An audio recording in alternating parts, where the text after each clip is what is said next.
guys, that guy for 2A out here with the Hatfield for the first time and shooting a little bit, about 100 rounds in. We got it loaded up now. Gonna give you guys a little bit of demonstration. We were having some feeding and jamming issues with it, so there were some little tidbits with it and everything. So double feeds, jams, a little bit here and there. Running anywhere from the slugs to number 3 buck to birdshot, so we were all over the place with it with ammo. I think even number 5 shot we had in it. It was running it.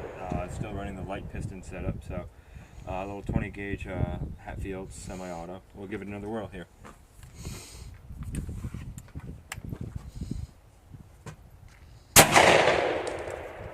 Another failure to feed.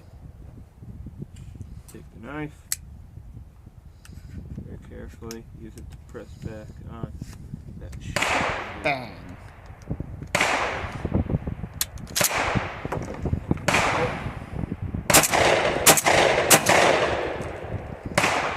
And there we go. So that's emptying some of the failure to feed issues we've been having with it.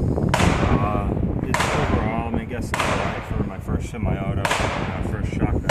So, it's nothing special, a little cheap semi-auto, and I like it for what it is. It's not a Benelli or anything.